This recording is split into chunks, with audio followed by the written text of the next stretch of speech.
नमस्कार दोस्तों, मेरा नाम है शब्द। कोविड ने हमारे जीने, रहने के तरीकों में बहुत ही ज़्यादा बड़े बदलाव किए हैं और इन बदलावों में से भी एक बदलाव हमारे काम करने के तरीकों में भी आया है। और आज के इस वीडियो में हम इस टॉपिक के ऊपर ही बात करने वाले हैं कि गिग इकॉनमी क्या होती है और इसने किस तरह से कोविड-19 के दौरान या इसके बाद भी हमारे वर्कफ़ोर्स में किस तरह से चेंजेस लेके आई है और किस तरह से इसमें हम ग्रोथ देख सकते हैं। और तो गिग इकॉनमी को समझने से पहले थोड़ा-सा बैकग्राउंड देख लेते हैं। एक इकॉनमी में कौन-कौन से सेक्टर्स आते हैं। जो पहला सेक्टर आता है हमारे पास वो है प्राइमरी सेक्टर, जिसमें मेनली एग्रीकल्चर और माइनिंग से रिलेटेड चीज़ें होती हैं। इसके बाद में दूसरा है सेकेंडरी सेक्टर, जो हम देखते हैं इंडस्ट्रीज़ यानी कि मैन्युफैक्चरिंग सेक्टर, जिसमें प्रोडक्शन होता है गुड्स का। और इसके बाद में तीसरी जो हमारे पास सेक्टर आता है, तीसरा सेक्टर हमारे पास है टर्शियरी सेक्टर। इसमें मेनली सर्विसेज आती हैं और हर सेक्टर में हमको गिग इकॉनमी के लोग या गिग वर्कर्स मिल जाते हैं।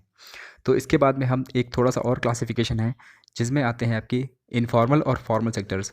हो सकता है आपने इन टॉपिक्स के ऊपर सुना हो या ना सुना हो, लेकिन आपको ब्रॉडली आपको फॉर्मल सेक्टर क्या होता है और इनफॉर्मल सेक्टर क्या होता है, ये पता होना चाहिए। तो हम देख लेते हैं कि फॉर्मल सेक्टर में वो चीज़ें आती हैं जिसमें गवर्नमेंट रूल्स रेगुलेशंस बनाती है, जिसमें गवर्नमेंट्स के लॉज़ और गवर्नमेंट के जो पॉलिसीज़ होती हैं वो वर्क करती हैं, वो आपकी फॉर्मल सेक्टर होती है। इसके अलावा जो इनफॉर्मल सेक्टर में लोग होते हैं, उनके ऊपर गवर्नमेंट की पॉलिसीज़, रेगुलेशंस या लॉज़ का कोई इफ़ेक्ट इतना नहीं पड़ता है जितना फॉर्मल सेक्टर के ऊपर पड़ता है। और जो हमारे गिग वर्कर्स हैं, वो मेनली इनफॉर्मल सेक्टर के ही पार्ट होते हैं। अब हम इस वीडियो में गिग इकॉनमी समझ लेते हैं कि क्या होती है ये।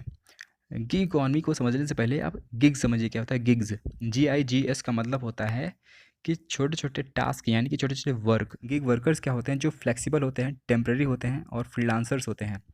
यहाँ पर फ्लेक्सिबिलिटी का मतलब ये है कि एक एम्प्लॉय के पास चॉइस होती है, उसके पास कन्वीनियंस होता है कि वो अपनी कन्वीनियंस या ज़रूरत के हिसाब से ही अपने टाइम के हिसाब से काम करता है और एक कॉन्ट्रैक्ट ले लेता है। और यहाँ पर जो ट्रेडिशनल एम्प्लॉयर एम्प्लॉय की रिलेशनशिप होती है वो मिसिंग होती है। ट्रेडिशनल एम्प्लॉयर एम्प्लॉय का रिलेशनशिप क्या होता है कि जहाँ पर एम्प्लॉयर और एम्प्लॉय दोनों ही आपस में बंधे होते हैं, बाउंडेशन होती है और बाइंडिंग होती है कि एक एम्प्लॉयर होता है, एम्प्लॉयर को अपने एम्प्लॉय का ध्यान रखना पड़ता है। जॉब सिक्योरिटी के मामले में, इंश्योरेंस के मामले में, प्रोविडेंट फंड के मामले में किसी एम्प्लॉयर के द्वारा एम्प्लॉय को दी जाती हैं, लेकिन वो सब चीज़ें यहाँ पर मिसिंग होती हैं। तो ये इसकी एक डेफिनेशन हमारे लेबर कोड्स में भी दी गई है। इसमें आप सेक्शन 235 के अंडर इसको डिफाइन किया गया है ऐसे: a gig worker as a person who participate in a work arrangement and earns from such activities outside of a traditional employer employ relationship.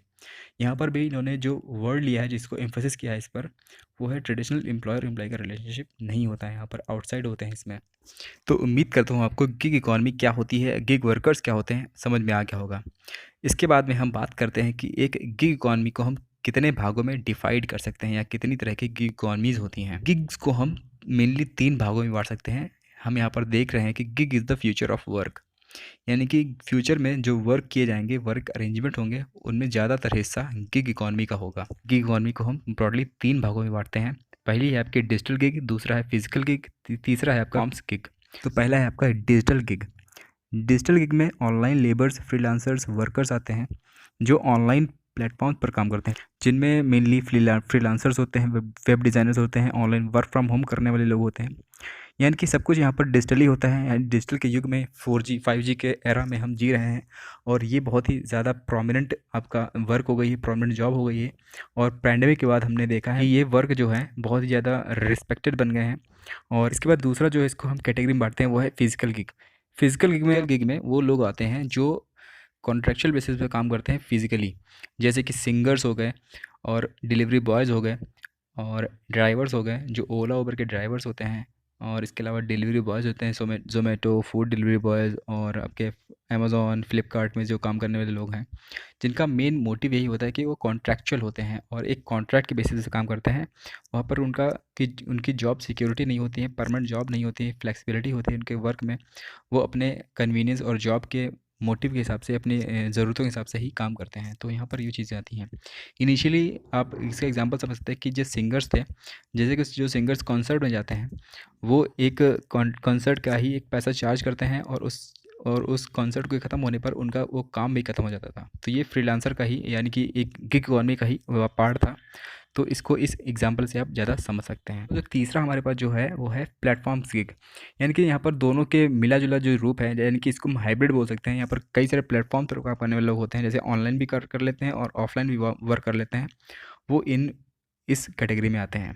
उम्मीद करता हूँ आपको तीनों ही कैटेगरी समझ में आ गई। तो उम्मीद करता हूँ आपको यहाँ पर कुछ जानने को मिला होगा, और हम इस वीडियो के माध्यम से समझ चुके हैं कि गिग इकॉनमी क्या होती है, गिग वर्कर्स क्या होते हैं, और क्या उनकी हम किस तरह से उसको क्लासीफाई करते हैं 3 कैटेगरीज़ में, और हमारी जो इकॉनमी होती है उसके कितने सेक्टर्स होते हैं। ये सब चीज़ें आपको इस वीडियो में जानने को मिली होंगी।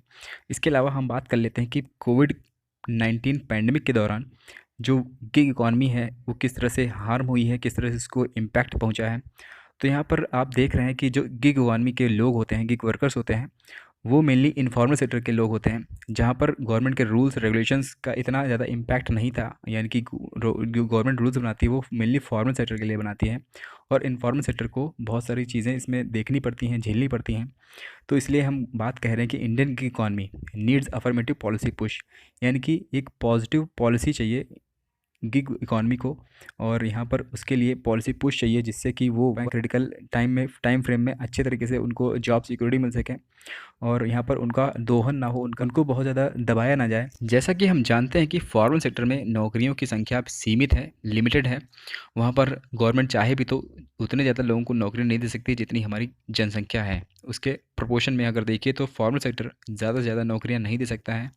इसके लिए हमको इनफॉर्मल सेक्टर की तरफ मूव करना पड़ेगा, और इनफॉर्मल सेक्टर पर मूव करने से गवर्नमेंट को लोगों पर फोकस करना चाहिए, इनकी उसको स्किल्ड लेबर ज़्यादा से ज़्यादा मैन्युफैक्चर करनी चाहिए। स्किल्ड लेबर का मतलब यहाँ पर लोगों को एजुकेशन लेवल से लेके उनके प्रोफेशनल स्किल्स तक की जो जितनी भी सुविधा है, एजुकेशन प्रोफेशनल स्किल्स, वो दिलाने की कोशिश करनी चाहिए। इसका ये तो हो गया आपका फोकस ऑन पीपल। इसके अलावा फोकस ऑन पॉलिसी पर भी फोकस करना चाहिए। उसको इनफॉर्मल सेक्टर के लिए भी पॉलिसीज़ बनानी चाहिए जिससे कि उनका इनफॉर्मल सेक्टर में ज़्यादा एक्सप्लॉइट ना किया जा सके। और कोविड-19 के दौरान हमने देखा और समझा है और सीखा है कि गिग इकॉनमी यानी कि informal sector he future of the work होने वाला है। उम्मीद करता हूँ यहाँ पर आपको कुछ जानने को मिला होगा।